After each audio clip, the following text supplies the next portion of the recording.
Pemirsa Hasanah, setiap kali kita melaksanakan sholat 5 waktu, sebenarnya kita telah membersihkan diri dari tumpukan dosa yang sadar tidak sadar telah dikerjakan antara sholat yang baru ia kerjakan dengan sholat terakhir yang ia kerjakan sebelumnya. Nabi SAW bersabda, sholat 5 waktu dan sholat Jumat ke sholat Jumat, serta dari Ramadan ke Ramadan, semua itu menjadi penghapus dosanya antara keduanya, selama ia tidak terlibat dosa besar. Hadis riwayat Muslim. Bila seorang muslim memahami dan meyakini kebenaran hadis ini, niscaya ia tidak akan membiarkan satu kali pun sholat 5 waktunya terlewatkan. Bahkan dalam hadis yang lain dikatakan bahwa bila seorang muslim khusyuk dalam sholatnya, maka ia akan diampuni segenap dosanya di masa lalu. Tidak seorang pun yang bila mana tiba waktu sholat fardu, lalu ia membaguskan wudhunya, khusyuknya, rukuknya, melainkan sholatnya menjadi penebus dosa-dosanya yang telah lampau, selagi ia tidak mengerjakan dosa yang besar, dan yang demikian itu berlaku untuk seterusnya. Hadis riwayat Muslim. Syaratnya, asalkan ia tidak terlibat dalam dosa besar, maka dosa-dosa masa lalunya pasti bakal diampuni Allah Ta'ala. Lalu, dosa besar di sini dosa apa?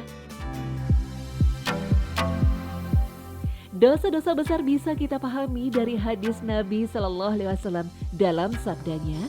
Ketika ditanya mengenai dosa-dosa besar, Rasulullah SAW bersabda, mempersekutukan Allah Ta'ala, membunuh jiwa serta durhaka kepada kedua orang tua, dan maukah kalian kuberitahu mengenai dosa besar yang paling besar, yaitu kesaksian palsu. Hadis riwayat Muslim.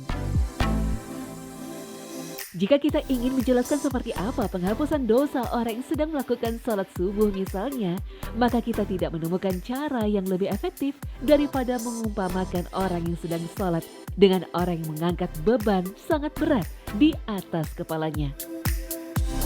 Ketika menundukkan kepala saat ruku, meletakkan dahinya di tanah saat sujud, kemudian mengulangi sujud, ruku, berdiri dan duduknya itu, runtuh semua beban dosa yang sedang diangkatnya itu.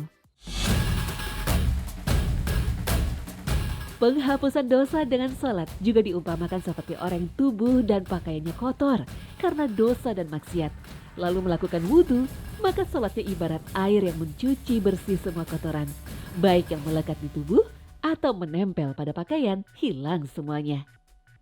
Oleh karena itu, Nabi SAW pernah bersabda, perumpamaan sholat 5 waktu adalah bagaikan sungai segar yang ada di depan pintu salah seorang dari kalian. Lalu dia mandi di sungai itu 5 kali sehari sehingga tidak menyisakan kotoran sama sekali.